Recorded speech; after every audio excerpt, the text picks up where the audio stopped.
Este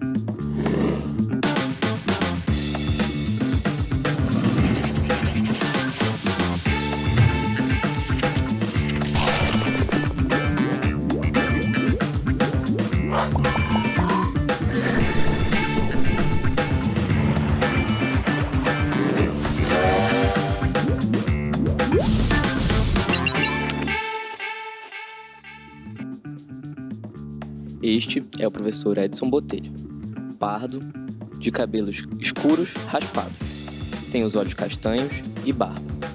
Está usando um óculos de armação quadrada e uma camisa polo amarela.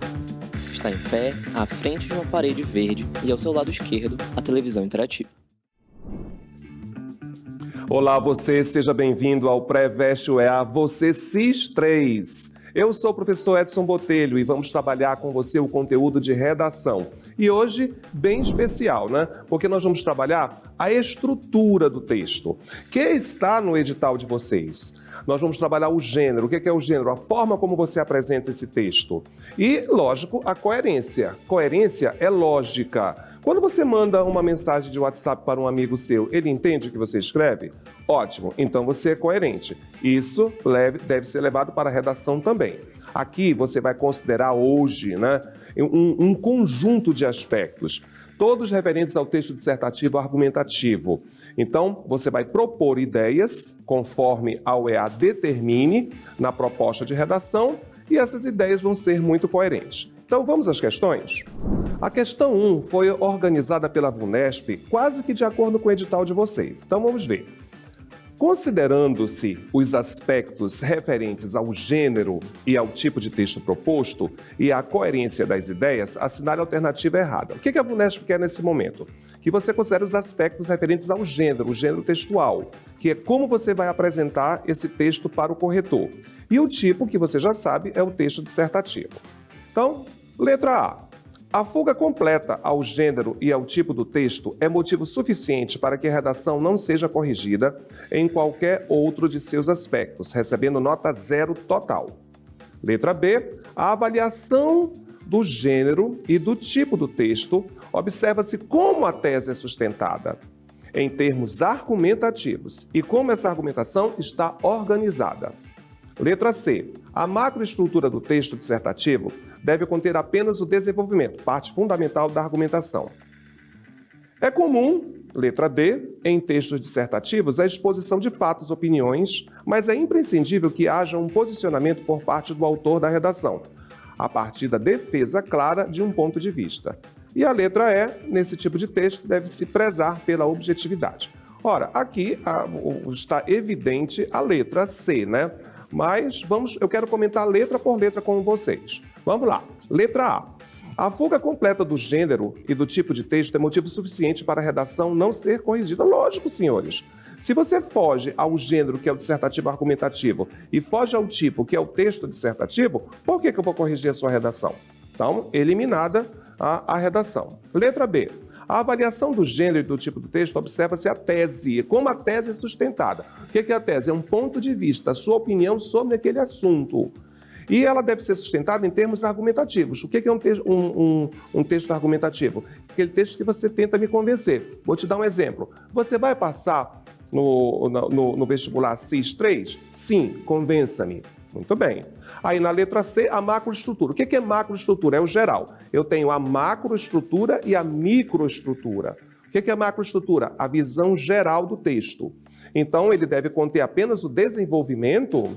Letra D. É comum que o texto dissertativo tenha exposições de fatos, opiniões e informações de diversos pontos, né? Pode ser uma estatística, uma pesquisa que você leu. É imprescindível que haja um posicionamento por parte de você, que está fazendo a redação, a partir da defesa clara desse ponto de vista. E na letra E, nesse tipo de texto, deve-se prezar pela objetividade. Gente, subjetividade não. Então, olhem para o Edson. Objetivo, subjetivo. Tá? Razão, emoção. Então, em uma redação, eu não posso ter emoção. Exemplos de subjetividade: o uso da primeira pessoa, uso de adjetivos em excesso, e verbo de elocução. O que é um verbo de elocução? Aquele verbo que indica a fala. As pessoas têm uma mania de colocar na redação: A Constituição Federal diz que... Primeiro que eu detesto esse diz que, fica feio isso. E a Constituição Federal, ela não diz, ela não fala, você nunca conversou com ela, certo? Então, marcamos a letra C. Este é o gabarito da questão. Questão 2. Assinale a alternativa errada. O uso de primeira pessoa do singular e de segunda pessoa singular e plural poderá ser penalizado. Letra B. A presença de conclusões não decorrentes do que foi previamente exposto não constitui erro numa redação. Letra C. O aluno deve desenvolver, relacionar e encadear satisfatoriamente as informações e ideias abordadas no texto. Questão D, ou letra D, é importante que o texto escrito pelo aluno tenha autonomia, isto é, não dependa da consulta por parte do aluno da proposta da redação para ser amplamente compreendido. E a letra E, na coerência, serão observadas o nível de compreensão por parte do aluno dos textos de apoio, da proposta e o conhecimento do mundo. Essa está mais fácil até do que a primeira, né? Vamos comentar letra por letra? Letra A. O uso da primeira pessoa do singular eu e da segunda pessoa tu e vós poderá ser penalizado. Não é só uma questão de penalização, é uma questão de lógica, né? Você não pode usar a primeira pessoa porque você está sendo muito subjetivo, né? E a primeira pessoa do plural também deve ser evitada, né? Eles colocaram aí, como está no edital, a primeira do singular e a segunda do singular plural, mas cuidado com a primeira pessoa do plural também, tá? Nada disso, nada de pessoalidade, porque o texto é impessoal. Letra B, a presença de conclusões não decorrentes do que foi previamente exposto não constitui um erro. Opa, vamos ter cuidado aí, né? Depois a gente comenta essa letra. Letra C, o aluno deve desenvolver, relacionar e encadear satisfatoriamente as informações e as ideias abordadas no texto. Lógico, né? Se você desenvolve um texto e não relaciona as ideias, provocando um encadeamento de início, meio e fim, você não tem um texto. Ora, é evidente que o gabarito da questão 2 só pode ser a letra B. Preste atenção. A presença de conclusões não decorrentes do que foi previamente exposto é impossível, né, senhores? Lógico que isso constitui um erro. Por quê? Se a UEA deu uma proposta para você, essa proposta você transformou em um problema, o que eu faço com problemas? Resolvo. Se você não tem a solução para este problema, está escrito na letra B. A presença de conclusões não decorrentes do que foi previamente exposto é um erro, lógico. Letra B. A questão 3 é bem interessante porque ela vai pedir uma tese de vocês. O que é a tese? É a opinião que você tem sobre o assunto. Então, assinale a alternativa que apresenta uma tese. Letra A. O ambiente escolar pouco estimula o jovem brasileiro. De acordo com pesquisa feita pela Unicef em 2018, 3,5 milhões de estudantes foram reprovados ou abandonaram as escolas do Brasil. Letra B. O legislador municipal é inteiramente livre para tributar, fixar as alíquotas e isentar. Letra C. A Avenida Paulista foi brutalmente tomada de assalto pelo movimento. Aos ruidosos trabalhadores rurais juntaram-se os marginalizados, desempregados da cidade. Letra D. No confuso rumor que se formava, destacavam-se risos, som de vozes que altercavam sem se saber onde grasnar de marrecos, cantar de galos, gagarejar de galinhas. Letra E. Aquela pobre flor de cortiço, escapando à estupidez do meio em que se desabotoou, tinha de ser fatalmente vítima da própria inteligência. Ora, senhores, a única alternativa em que eu tenho uma tese é a letra A.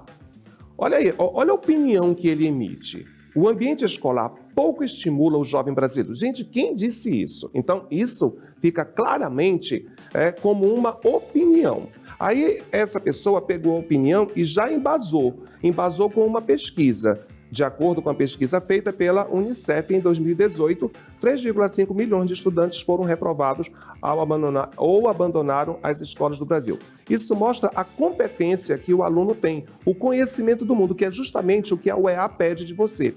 Ela quer que você tenha uma posição, mas mostre de onde você tem, ou seja, o embasamento dessa opinião. Então, só pode ser letra A. E aí, esses três gostaram da aula? Na aula de hoje, vimos a estrutura e a coerência que uma redação tem que ter para você ter sucesso no CIS 3, certo?